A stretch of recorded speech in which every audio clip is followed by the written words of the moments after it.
So hypothetically, if you died during the recording of this episode and I decided to carry on with someone whose name was Nolan with 2 L's, would you be upset?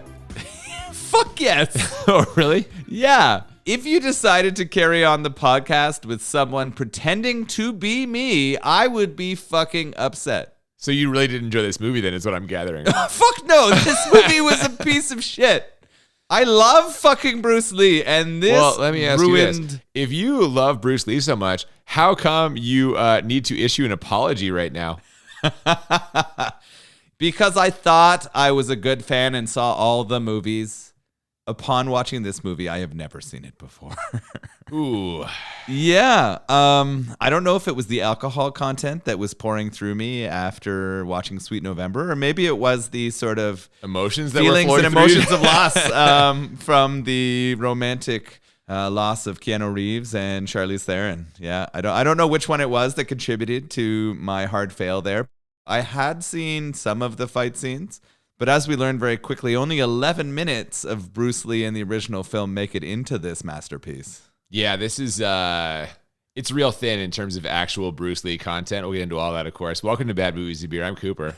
I'm Nolan. And this week we are discussing Game of Death, Bruce Lee's final motion picture. Although, again, 11 minutes, it's kind of hard to chalk it up as his final one. I guess this is the last original content from him, right? It is. The sad part about this is the original filming of it had about 30 minutes of material, I think, total. And they did release something, but I don't think anything worked out with it. And so some people who wanted to make a bunch of money decided to continue and sort of reproduce and create this film again. This is like a much less happy version of Spookies. Yes, actually, I thought about Spookies while watching this because it is a movie where they're trying to piece together some film footage that was created before and then come up with a plot to make it enjoyable. And I had a conversation with a friend about this who watched both of those with me. We actually, funnily enough, watched Spookies and this movie together. And I thought Spookies did it better. I definitely enjoyed Spookies a whole lot more, and I like the way they pieced it together. Hang on a second. Yeah. Did it better is a relative term because He felt that actually this film made a more coherent story than Spookies, but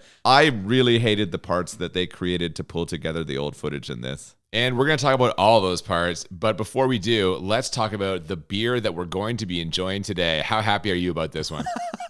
I mean, I'm really excited because it's an IPA, but we're going to be drinking the Brute Lee 2, it says. It's a Brute IPA. The can itself has a picture of Bruce Lee kicking over an IPA. So that's kind of beautiful. Yeah. They even have the right IPA glass on the front cover here. This is from Rouge River Brewing Company out of Markham, Ontario.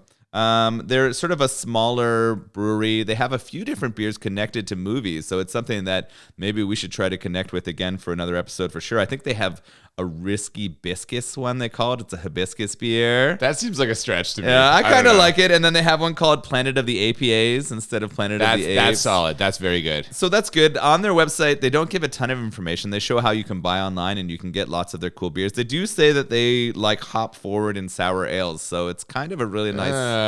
I mean, you love sour ales, for me. And I love hop forward. It's kind of the right kind of brewery for me. So I'm excited about it. Apparently, they are celebrating their 5th anniversary last week. So it's kind of a nice time for us to be drinking this beer and telling you about it too. So I'm looking forward to trying this Rouge River Brute Lee IPA. I'm not, but hey, it's not all about me. Let's get into it.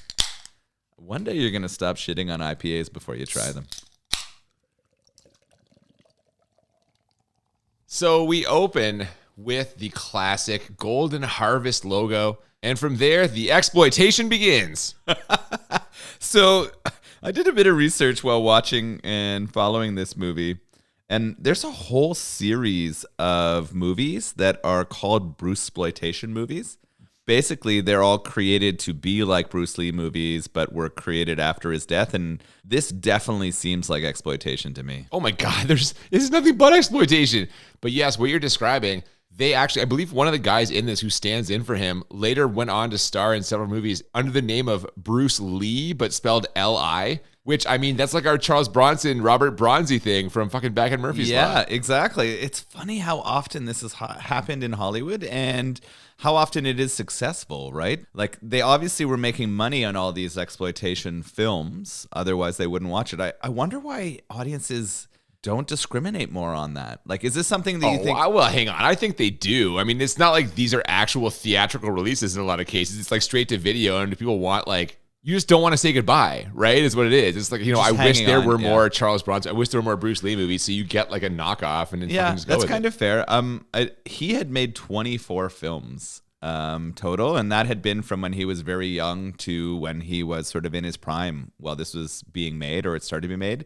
This was ranked on many lists as the very worst one. I mean, it's hard to argue from a moral standpoint that this is absolutely the worst movie he's involved in, because they just like you can't argue against it. It's true. It's weird. So we get started with some like intros of Bruce Lee and what feels like a very Bond-esque intro. I had the same thing. Yeah, it is a James Bond-esque kind of credits. Old footage of Bruce Lee. Get used to seeing that. Noted wife murderer Gig Young is in this movie. What? You don't know about this? Yeah, he murdered his wife like very famously. Oh my goodness! And he's one of the main bad guys in this film. No, he's the friend, the newspaper guy. He's the newspaper guy, and he had the kindly old man. Yeah, he murdered his wife later on. At an older age then, because he's pretty old in this movie. Yes. So this came out in 1978. Well, it was filmed in 1978, but didn't this come out in like 1980? Okay, possibly. Okay. You mentioned there's two versions of this, right? So there's a couple different versions. Originally, it started in 1972, but Gig's parts were only later in the film. Well, he shows up in the subsequent footage. Yeah. This is such a mess. We're going to get into really all kinds of these strange issues. I bet this is one of those films that's not just hilarious for us to laugh at, but there is a lot of content. I bet there's tons of podcasts or movies, or there might even be documentaries related to this thing, I would guess. Well, there's so much to dive into here, really. Like, there's so many different directions we can go. We'll kind of see which ones we cover as we go through this.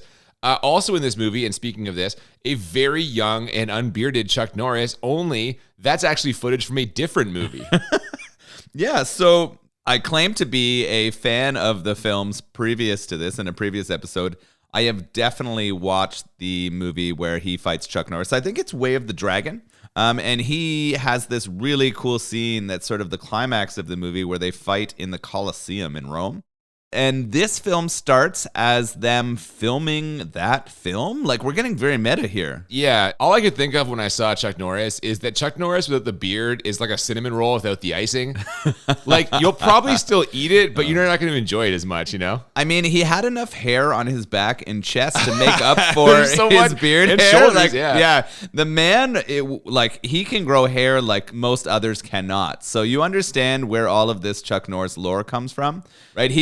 We give Chuck Norris all the shit and there's all these jokes about it, but he was a pretty serious martial artist and film star at the time for sure. We just jump right into Bruce Lee beating the shit out of him. So there's I mean, you can't beat Bruce Lee. Like, nobody could. No, and no dialogue for Chuck in this movie. Bruce Lee just knocks him out right before the director of a film crew that are definitely not in the same place as this yell cut. Yeah. So as you mentioned, they're trying to film this in the Coliseum, but that film crew is definitely not there. We are very quickly getting some really horrible cuts of something that has really happened to something that they're trying to make connected. And one of the great themes throughout this horror show is awful cuts in editing. Oh God, it is jarring how clearly different the footage filmed after his death is from the original. Like, not even close. It's not even believable at all. And this makes me like, one, upset because it just adds to the cash grab that it is, but two, it makes me realize how dated this is. We've seen films more recently where this has been done kind of effectively, right?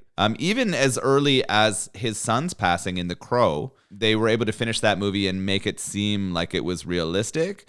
We get later examples. We talked Fast about and the Furious, Paul Walker. That's one of the most common examples, right? Exactly. But I have different feelings about that though, because that was like, they give him a beloved send-off to a character in a long-running franchise. This movie, basically, if you didn't know better, this movie would end and you'd be like, oh, I can't wait for the next Bruce Lee movie. Oh, yeah. No, I'm not saying they did it well. In fact, I'm saying how horrible it stands up compared to those like more modern adaptations of that same kind of idea. This is just awful. And we are about to get maybe the most egregious moment in the entire film for editing. And I won't spoil it until we talk a little bit more about the plot. All right. Well, before we get to that, shortly after they finish rolling, a giant stage light falls right on the spot where Bruce Lee had only moments before been standing, which they are sure to spell out for us. That thing crashed exactly where you were. I know. Watch it up there! Like, come on, man. They always do this to us. Yeah, they're setting up some disasters for our main character here pretty quickly. What we find out is that Bruce Lee and or his many body doubles are a character called Billy Lowe, and he's in sort of a martial arts movie star. Yes, he heads backstage where a man is waiting for him. That's Steiner. And after what is clearly dubbed footage of the real Bruce Lee not saying, "So you got in here finally," he quickly lets the fake Bruce Lee and all of us know that maybe that little accident on set wasn't an accident after all. This guy is supposed to be menacing. We're learning that there's somebody kind of out for our character, Billy Lowe. We're not sure who it is yet. He tells us pretty quickly. He's representing a syndicate of entertainment mobsters who want Bruce Lee's character, Billy, to sign a management contract with them. Yeah, this is really confusing. I don't understand this syndicate of sort of entertainment mobsters. It was strange to me. I didn't know why it existed. We have this guy, and he's a bit of an older gentleman, but he's threatening because he has a sword cane. Yeah, exactly. He slides the sword out of his cane. That's how he tells Billy that he's serious. He slides it out right next to Billy's face. Only by Billy's face, I mean a cutout of Bruce Lee's head. Literally, they cut out a picture of Bruce's head and taped it to a mirror and had the other guy sit behind it. Why did they choose a close-up of this? I was shouting at the fucking screen. This was absurd. The cutout of Bruce Lee's face in the mirror doesn't move. As you can clearly see, the stand-in double's head moving and the hair bouncing around and it not being him. I cannot believe that they thought this would pass. There's also like a black outline around it. Oh, like, yeah, it's not even clear remotely it's real. not really Bruce Lee. It's clear that was a cardboard cutout of him. It is incredible. I was like, this is how we're starting out? It was at this point that I was like, I've never seen this fucking movie. This movie is new to me. that. I would have You would remembered remember this that, bullshit. yeah. I was like, I'm a complete liar. I said the wrong thing last week, but I can't believe this. Yeah, you are a liar. But you know what? You apologized for it at the beginning, so we're all good now. It's fine. Billy does not take kindly to these threats, and he ends up backhanding Steiner, who immediately tells him that was a big mistake. We cut from there to a recording studio where we meet Billy's girlfriend, Anne. She's in the middle of laying down a track when Billy walks in, and their Bruce Lee workaround for the scene is to have him wear giant sunglasses indoors. And also, he enters from behind the glass, so the glass and her reflection kind of blocks his face. It's still noticeable, but way better than the cutout head in the last scene. Oh, yeah, this is definitely better than the cutout head. I'm blown away by the sort of extremes they go to hide that it's not really him. The glasses are laughable. They're the giant 70s glasses. They remind me of Elton John, just the biggest possible glasses you can wear. They want to cover the maximum amount of face. Yeah, and they cover a lot. Most of the shots are from behind or the back or over the shoulder. You do not get any zoom-ins or very close sort of shots. Well, not yet. Oh, we're going to get those later when it becomes obscene. This dude actually does look kind of like Bruce Lee. Yeah, you're like right. If from a distance, you'd be like, oh, that's Bruce Lee. Later on, the other guy does not look very much like him, and they give that guy a ton of close-ups. The choices for when to zoom and when to not zoom in the close-ups in this, they make no sense. It almost made me feel like there were separate directors of the second half. Now, that's not true, right? It's not like Spookies in that sense. So. But it seemed like there was disparity in the way that they treated the Bruce Lee stand-ins, and I thought that was interesting. By interesting, I mean you guys fucking suck. They're not good. No. So Billy and Ann have dinner plans. Before we see those, Steiner reports back to his boss about how Billy's refusing to play ball and sign a contract. His boss, Dr. Land, shows off his menacing credentials by watching his lionfish feed. And we quickly find out that he's got enforcers all over the place, like Mr. Stick, who just got back from a very eventful trip to Berlin, and a Kareem Abdul-Jabbar stand-in playing the role of Hakeem. So the one thing I remembered when you brought this movie up was the fight between Bruce Lee and Kareem Abdul. That's the scene that everyone has seen from this, yeah. Right? And I definitely remember that, and that's why I was so confident that I had seen this. The person in the shadows is clearly not Hakeem. And what I learned after doing a very brief amount of internet research is that Hakeem refused to be a part of this remake. He was like, that's bullshit. Sorry, the character Hakeem did? Sorry, Kareem refused to be a part of the remake. He was like, that's bullshit. I have more self-respect for that. I liked Bruce. You shouldn't be doing this, and wouldn't be there. So what they did is they found another tall black man, and they decided they would keep him in the shadows. Except Except he doesn't look like Kareem Abdul-Jabbar. He doesn't. No, you're right. Like the hair is similar, and he's tall-ish. He's not Kareem Abdul-Jabbar tall. No, he's not. He's about your height rather than Kareem's height. These guys are serious anyway, and now they're after Billy and Ann. And we see proof of this on their way to the dinner as the two of them are stopped by some anonymous goons on motorcycles, one of whom is wearing the iconic yellow tracksuit that Bruce Lee himself will wear later in this movie. I thought this was actually a pretty good decision. I like the way that they made the Syndicate's goons wear one color tracksuits, and one of them was wearing that yellow tracksuit, right? Like that yellow tracksuit ninja thing is something we think of when we think of Bruce Lee. Yeah, and famously referenced in the Kill Bill movies also. Absolutely. So, yeah. You're right. Good call. Now, for some reason, Steiner is also there, even though he was just in Dr. Land's office. Like, that seems too abrupt for him to be there. A lot of the transitions in this movie don't make sense, right? The time periods and the way that people get from place to place are not accounted for. We wouldn't be able to sort of make that work in real life, but it has to happen for movie purposes. Yeah, the continuity editing, though, not great. Any editing in this film? Yeah. They needed so many cuts in this film, but they were willing to take so many leaps of faith that it's just out of this world. I agree. Now, Steiner tells Billy he's got until tomorrow morning to sign the deal, and then we get a quick fight scene, and again, sunglasses on just the whole time. They finally make it to dinner after all that excitement, and Gig Young explains to them that if they take the Syndicate's deal, they'll be handing over their entire lives. Disagreeing means trouble, though, as we get hilarious footage of the real Kareem Abdul-Jabbar just ragdolling some guy who apparently also tried to turn the Syndicate down. This footage is funny. The guy tries to run away from Kareem up a set of stairs, and Kareem, as a clearly amazing basketball player, leaps up, grabs him by the ears, and rips him over the railing. He drops from about 11 feet. Oh, yeah, he's just tossing this guy around. It's pretty amazing. The guy himself looks like he's about 3 feet compared to Kareem. Yeah, there's a real size discrepancy there. Gig Young has no answers for how Billy should get out of the situation, but Billy breaks out what sounds like an ancient proverb to make the decision himself. It is better to die a broken piece of jade than to live a life of clay.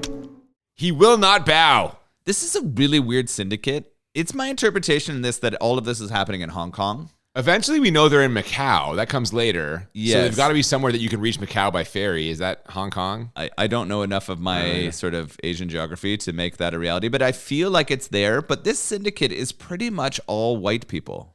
And I know that there was a large British influence and persistence in Hong Kong, and that's the only way to explain why white people are kind of the only ones leading the day in this film, but it seems weird to me. Who was running the Kumite in Bloodsport? Was that white guys? No. Which was good.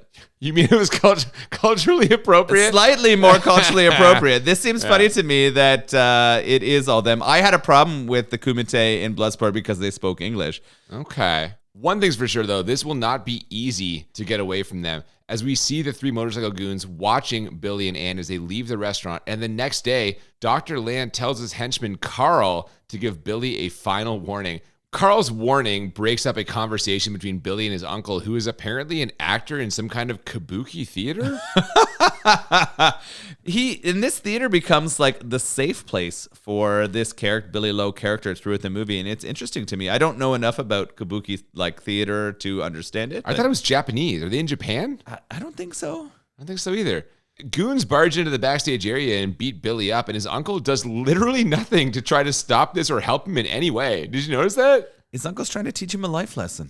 Sometimes you gotta let him take his beating, man. Like, come on, what kind of uncle are you gonna be? Maybe he's just scared of the syndicate. I mean, obviously he is. We get more mob talk now as they decide that Billy has made his choice and it's time to close that book once and for all. Meanwhile, Billy calls Ann and tells her to meet him on the 6 o'clock ferry, where we see that they are clearly being watched. Billy tries to convince her to get out of town, saying that he needs to solve this on his own, and her sticking around could get her hurt. But rather than do that, she calls Gig Young and asks him to meet her on set for Billy's last day of shooting to try to convince him to change his mind. Bad choices.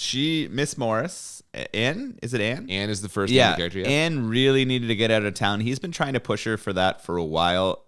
Their relationship is kind of baffling to me. They don't give us a lot of backstory, but we know that they're in love. when he's getting beat up or fought and she's there, she is making just the most pathetic sort of like claims for like, no, Billy, don't fight. Yeah, she's not a good actress. She's really bad. I would like her to get off screen. Oh, no. Okay. And out of here. But she doesn't. She comes to set and sees Billy in what is supposed to be his last performance before they leave away from this syndicate. Yeah, and this scene, we kind of touched on this earlier, but just some really unfortunate foreshadowing here because a prop master or special effects coordinator lectures some actors on the safe use of blanks and firearms on set.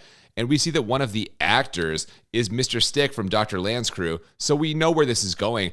But all I could think of during this whole scene is how Brandon Lee died from exactly this happening on the set of The Crow. It's hard to comprehend, really, because it's almost predictive. It's so strange to me that his son dies from this exact same kind of incident where a blank gets switched for a real bullet on a movie set.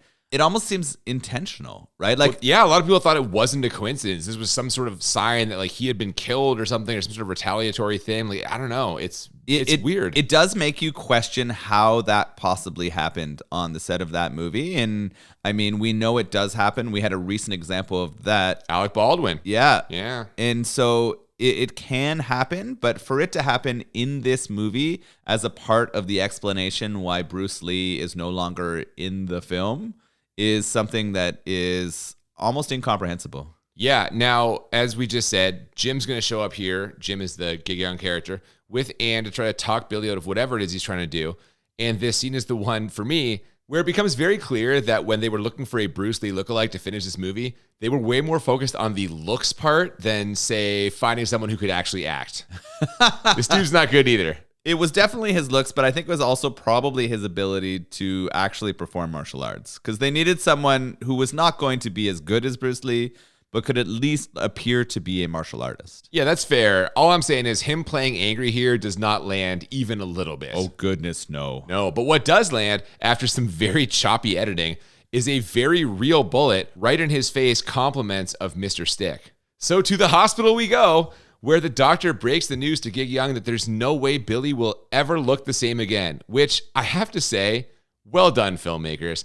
This is a brilliant idea. Like, it's a terrible idea because you're trying to squeeze every drop of money as you can from Bruce Lee's dead body. But from a story standpoint, it is the perfect excuse, like you said. I actually like this choice too, if you're going to lean into it and do it properly. After watching it, what I feel like should have happened is they almost should have had Bruce appear after the shot in the face.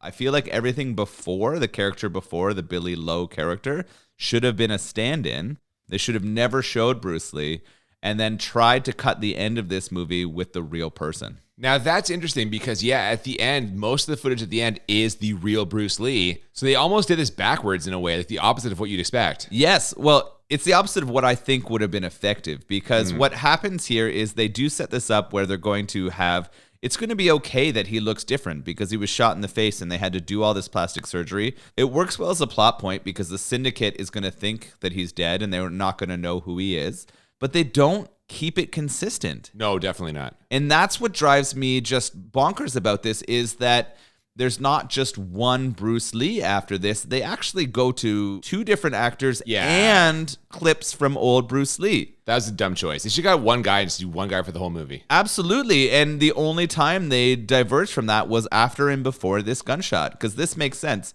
But what they're about to do in a second, I cannot forgive them for. Yeah, I was going to say, this whole movie is very exploitative, but these next couple minutes are where this just goes too far, in my opinion.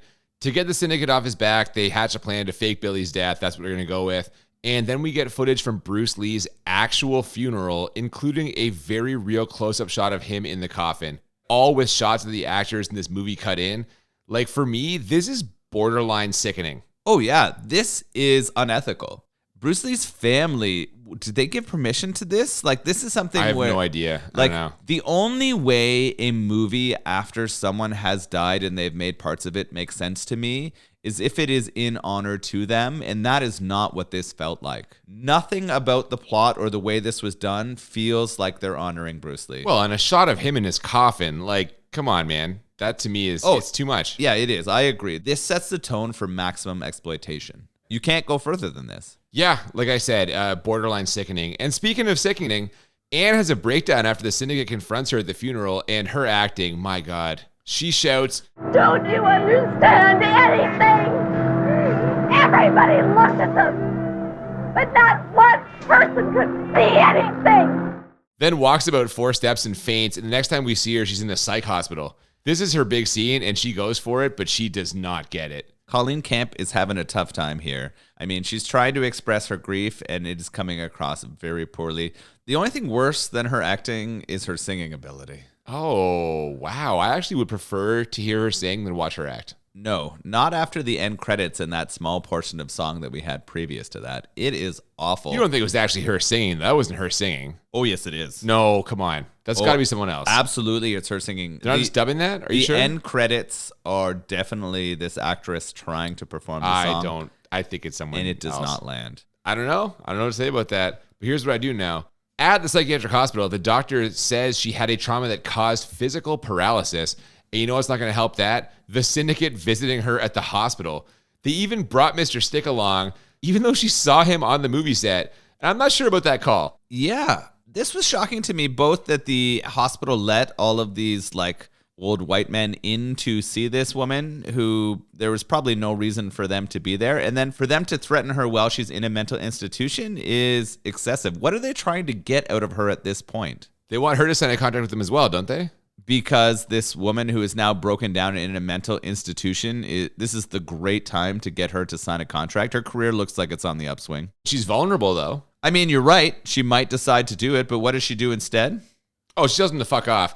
The weirdest part about this whole thing to me is after she correctly calls the mobsters murderers and yells them to get out, they're like offended. Dr. Land seems legitimately upset that she rejected the offer and calls her a rude bitch.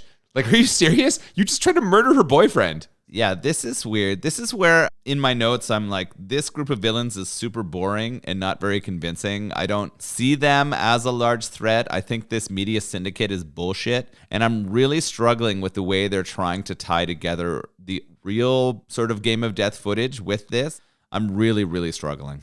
Well, speaking of the new footage and the old footage, we get to see the new Billy Lowe. And in reversal from earlier, now he's the one tailing the syndicate. They've scarred up his face a little bit after the surgery, and they decide that it's a good time to put a beard on him. Yeah, he does put a fake beard on. He follows them to the harbor where he pays a drunken ship captain to follow their boat and confirms that they are in fact traveling back and forth from Macau, which, why is that important? I don't think that part's important. I think what was important is that he now has a bead on the syndicate and where they're sort of working from. This whole like slow tugboat, speedboat chase or like follow thing is kind of pointless and weird. Filler. Yeah, I always know that there would be some padding comments from you. I felt there was actually quite a bit of that in this movie. Well, whenever you have fucking 11 minutes of usable film and you have to fill in an hour and a half of other it's film, all padding, yeah. You know that there's going to be a lot of padding, and that's basically any time the syndicate is involved.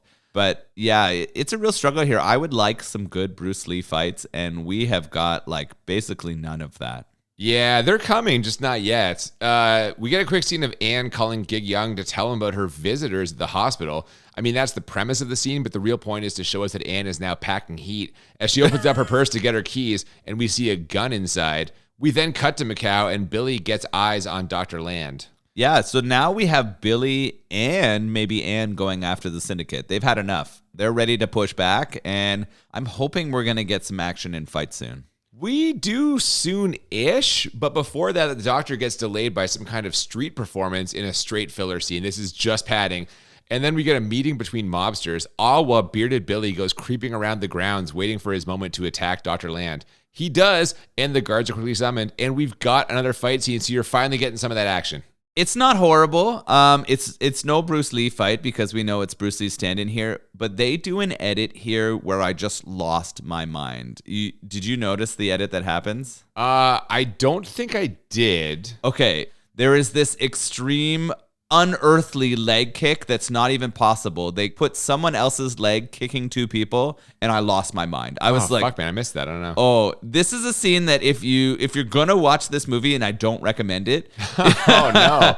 This is a scene that you should watch. You need to go to the point where they're fighting in this garden and watch the obscene leg kick, and then go to about the last 10 minutes of the film. I don't know about that, because to me, the whole point of this scene, it just teases a confrontation between Billy and Carl, who is also a martial artist in real life, but they barely even touch before Steiner fires a couple shots and chases Billy off. It's a useless scene. The only part that makes it worthwhile is watching the leg edit, which is fucking absurd. I don't think there's been a more egregious fight scene edit than watching this leg come up and kick two people out of no one. I think there's a more egregious one later. I would rather the edits in Human Tornado than this by a long fucking mile. Well, I'd rather watch Human Tornado. I mean, Human Tornado is great. Let's not drag Yes. the good goddamn No.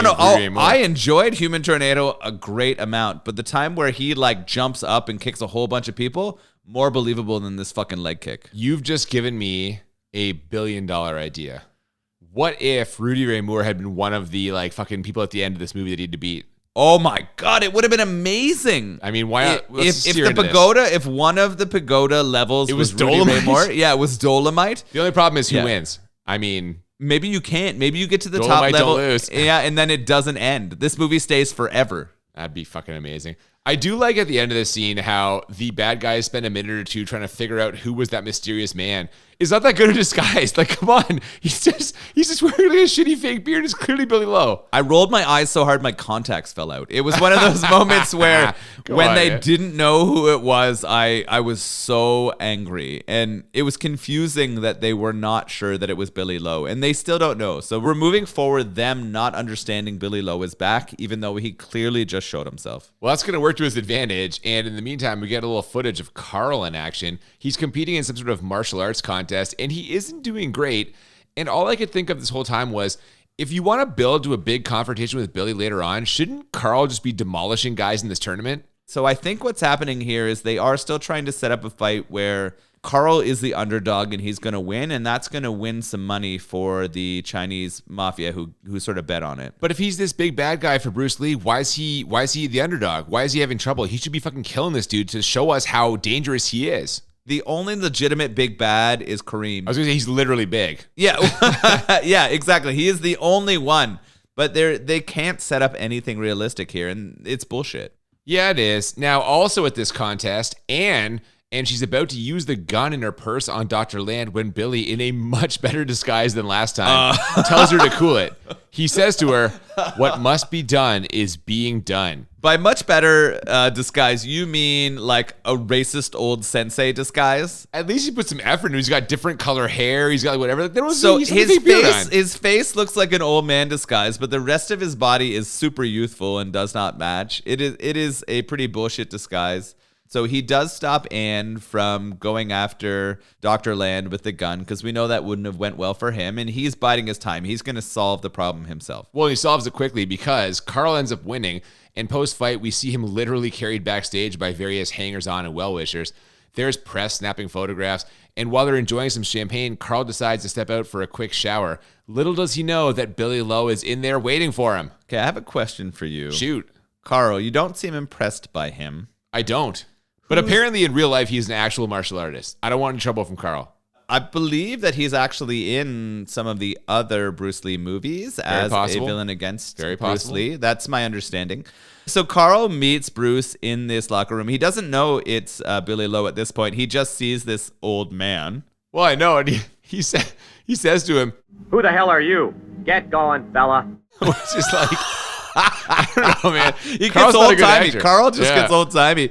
One, he doesn't have an Australian accent, even though he's supposed to be Australian. Two, clearly he can't deliver lines. No, my God, no. But once Billy takes off his disguise, we get a locker room fight scene mixed with close-up shots of the real Bruce Lee, who is clearly in another location. This is interesting, though, because I think the locker room fight was real footage from the original. No. When they cut to the shots of Bruce Lee, the background is not a locker room. He's somewhere else. Well, I agree. There are points in that fight where Bruce Lee actually has wallpaper instead of concrete walls. But I think pieces of that were Bruce fighting Carl.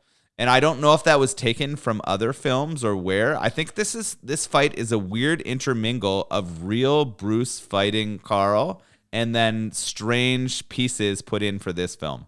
I don't see it, man. I'm going to disagree with you. I think that was a straight, like, it's the Bruce Lee fake actor There's no real Bruce Lee in this scene except for the cutscenes, I think. I want to know. I'm interested in see how this one gets resolved. Now, here's what I know for sure. The absolute cherry on the sundae is when Billy Lowe wins the fight by kicking Carl into a locker, like literally inside of it. And they cut to another shot of Bruce Lee, who definitely isn't saying, "You lose, Carl Miller," but that's what comes out of his mouth. I just spit took all my beer on my crotch because that "you lose, Carl Miller" was horrific. He is not saying any of those words, dude. Not even close. It might be the worst cut in this movie, and that's like we have the cardboard cut. We have so many different cuts. All of this to me is like, I'm happy that we had the fight scene because it's the only reason why I want to watch this movie, really. But it's just not holding up in any way. No. Now, while this is all happening, those motorcycle guys are still following Anne. She's trying to convince Gig Young that the old man was actually Billy and that he's not dead. So she's actually pretty sharp, but not as sharp as Dr. Land, who tells Steiner to dig up Billy's casket so we can take a look inside. He does. After poking it with his cane sword, discovers that this isn't Billy at all. It's like a porcelain statue. Apparently, they buried a porcelain head Billy and stuffed everything else there. All of these scenes with the Syndicate here are really poorly done. And I'm also having a lot of trouble understanding what they're saying. And I'm starting to think that they're editing their voices to make them sound more sinister. Maybe. There were times in this where I definitely thought, like beyond the obvious Bruce Lee ones, there were times where I actually thought that every actor had been overdubbed. It seemed that way. Like it was really, really hard to understand and hear, and it felt like it was intentional to make Dr. Land's character feel more sinister. Somehow next, I don't understand this, the real Billy gets found by Anne somehow? Like, he must have told her to meet him there, right? Otherwise, there's just no way she could have actually found him, right? Oh, no. He arranged through the guy who killed his wife to get this going. Okay. That makes more sense, because I was like, how the fuck did she find him? No, he figured it out. He arranged it, and then they called each other. Or then Jim. I think Jim's the character name. Jim called Gig Young Anne. plays Jim. Yeah, Jim called them both to figure this out. Well, either way, he tells her again to get the hell out of town. And it looks like she might actually listen to him, but within 10 seconds, she gets grabbed by the motorcycle gang. Steiner, meanwhile, pays Gig Young a visit and tells him to let Billy know they have the girl. He's supposed to show up at some warehouse alone, and he does, officially kicking off the game of death. So is this where you think it starts? Yeah, man, round one, the motorcycle gang. So this is interesting because the original movie was an idea where Bruce Lee was a martial arts sort of hero and champion. He retired from martial arts and then was taken by a Korean gang because this Korean gang needed someone who could break through 5 levels of martial arts challenges to get a reward at the top of a pagoda. Yeah, it's like an Asian Hercules kind of scenario. Exactly, which sounds like an amazing movie, really. It sounds really cool. Each level was going to be a different martial arts style, and the person who broke them all had to change their style to adjust and fight them. Perfect role for Bruce Lee. It sounds amazing, and that's what the Game of Death was. In this movie, instead, they have all of this syndicate bullshit, and you're saying that now the motorcycle gang is level 1? Well, okay, so I guess not everything else happens in one building, so I guess that's a strike against my argument here, but before he gets to that building, he does fight that motorcycle gang. I'm not going to disagree with you because when we get to the pagoda later in this movie, we only see 3 fights. So I like the idea that this might be one of the fights if the original idea was 5. It is funny the things that get set up here. One of them, he kicks a box in front of a motorcycle and the guy goes flying. That might be where he steals the yellow jumpsuit. He also slides his motorcycle out and ramps another guy into a motorcycle explosion. Yep. You know how I feel about when things explode for no reason, yes, especially I do. vehicles? Yeah, 100%. It happens here a couple times, and I'm just not okay with it. Yeah. He wipes that gang out, though, but Mr. Stick is also there. He tries shooting Billy, but misses, and Billy charges him, quickly getting rid of Mr. Stick. And then we get maybe the single worst acted part of this whole movie. After punching Mr. Stick many, many times, Billy lifts his limp body off the ground, stares right at him, and says, "Where's the doctor?" Dude, this is so clearly not Bruce Lee. All I could think of was, why are they shooting this guy head on? Yeah, you're right. This is a massive fail. This does not work out in any way. It's clearly not Bruce. It's clearly not convincing. But guess what? What does Stick do? He fucking tells him, I guess. Yeah, he gives it up. Yeah. Stick gives it up. And now we're going to the original movie. We're heading to the fucking pagoda, or in this movie, the Red Pepper Restaurant. I was going to say it's a restaurant. I just can't get over this scene, man. It's like they were running out of money and time, and they were just like, just fuck it. You know what? Good enough. One take. We're done. I'm okay with it because we're about to get to the only good 10 minutes of this whole fucking film. That is true. So as you mentioned, we head to what looks like a restaurant, but is actually the next round of the Game of Death. We've got a nunchuck fight to start with some guy who Bruce Lee, the real one, toys with for a while before snapping his neck with a nunchuck cord. Yeah, this one is pretty graphic. The fight itself with nunchucks is pretty fun until a very quick death. Apparently, this is one of Bruce's good friends and training partners in real life. This was someone who trained with him for a very long time. So you can tell their experience fighting each other, and it's a really good and fun martial arts scene. It is for sure. And I think you mentioned Chuck Norris earlier. In all of Bruce Lee's movies, he would incorporate guys he trained with, friends of his. It makes sense. You'd rather have the people you normally spar or fight against sort of showing up in a martial arts performance. You don't want sort of lame actors who are going to get thrown around. For sure. And you know what? It is a nice little scene, like you said. No time to relax, though, because round 3 begins immediately. It's a hand-to-hand fight with some Asian Lothario. This guy is lounging in a vaguely sexual position behind a sheer curtain. He's got beautiful hair and some kind of menacing claw grip, but that doesn't stop him from getting his back broken. This one's funny. He comes out, he is, like you suggested, laying in a very suggestive way when Bruce comes up the stairs. He comes out and shows Bruce that he is sort of fighting as the tiger. It sort of seems like that kind of claw hand. And they have a pretty good fight. Bruce is sort of winning all the way along until Bruce fucking snaps his back, and this is over. Oh, it's absolutely over. And that means it's time for the main event. Kareem Abdul-Jabbar, who is essentially wearing booty shorts. These shorts are so small, man. So we got level 4. We only have 2 levels left. Kareem feels like the big bad. He feels like the final boss.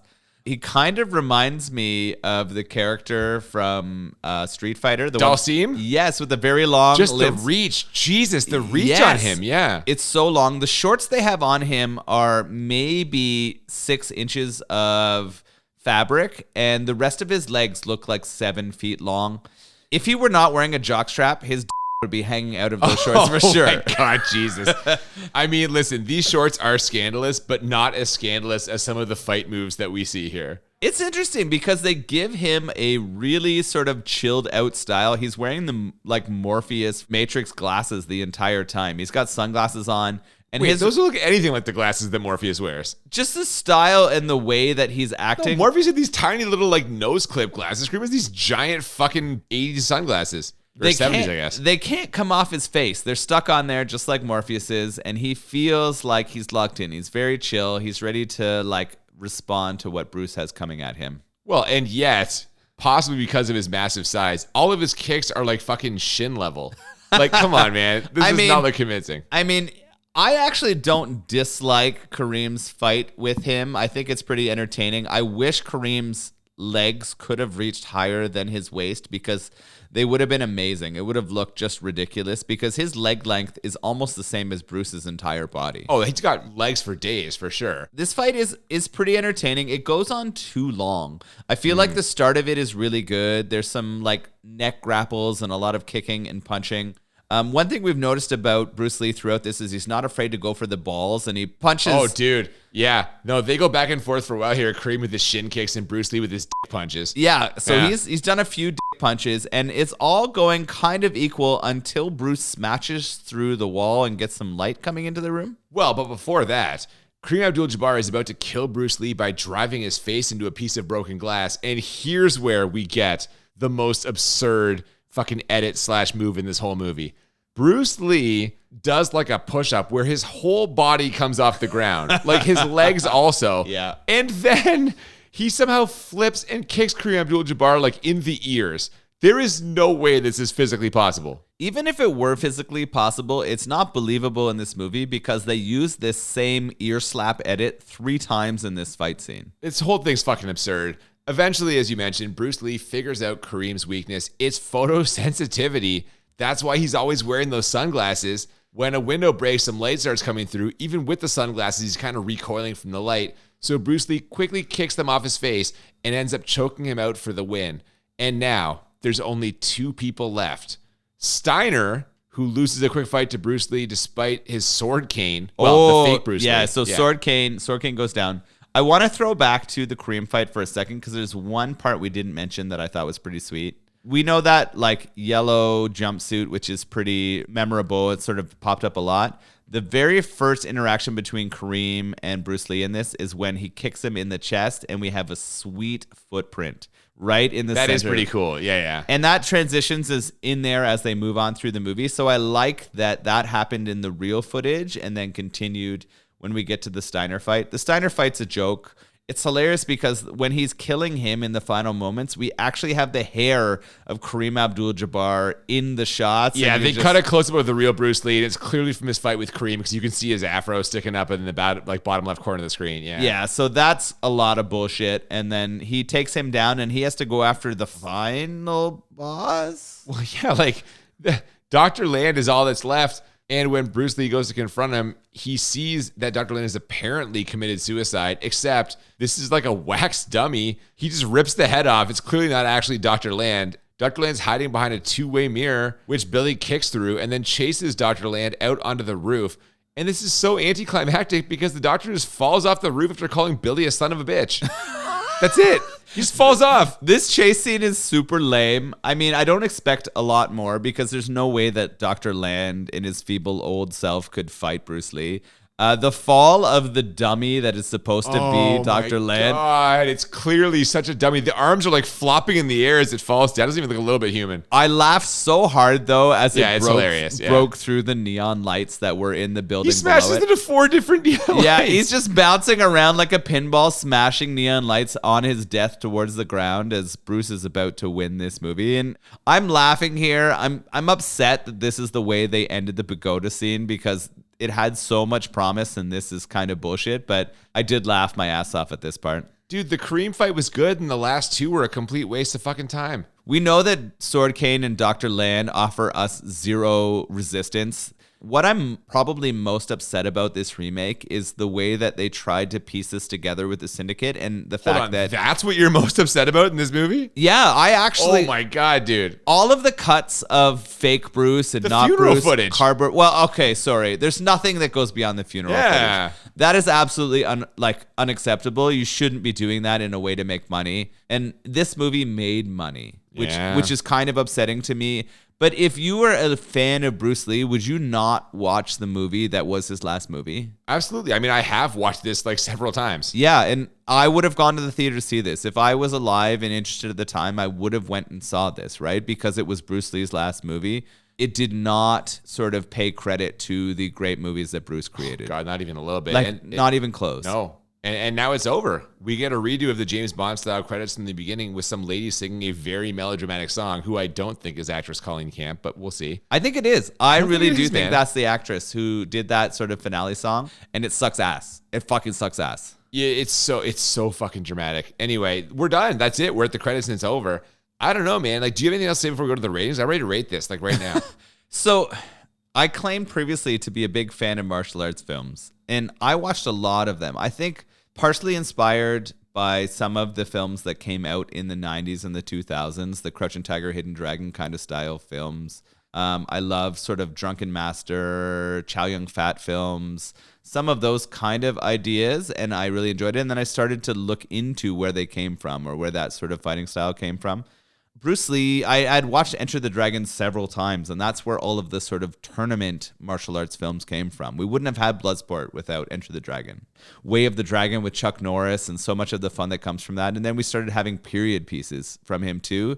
This movie created with Bruce Lee in mind is so sacrilegious in my mind compared to that it's hard for me not to just shit all over it. Like, we have to. Well, we're going to find out exactly how bad you think it is because it's time for us to rate it. As you know, we always rate this the same way. We do a scale of 1 to 10 2 times. Once for how bad it is, once for how enjoyable. And the goal is to find movies that are a 10 out of 10 on both scales, or as we call it, the Crit 20. And for me, this movie does not quite make it all the way there. I do think it is very, very bad. But the problem if you can call it a problem, is the scenes with the actual Bruce Lee, pretty fucking good. And I also respect the workaround they came up with for him dying, where they have to like change his face because of being shot. That's clever to me. That combined with the scenes that were actually filmed for his passing only let me push this up to a 9 out of 10 for how bad this is. And that's my opinion. If you disagree, I will totally understand. But for me, it's a 9, not a 10. What do you think? I like the idea of the workaround they did. The Bruce Lee scenes were good. But after talking about it, I'm so upset about the fact that they made this and the way that it exploited Bruce Lee that it's a 10 bad for me. I mean, it's definitely a 10 bad for editing. Like, it's just not. It's Editing one of the alone, worst edited films I've ever seen in my life. It has to be. I can't stand the decisions they made around the Syndicate.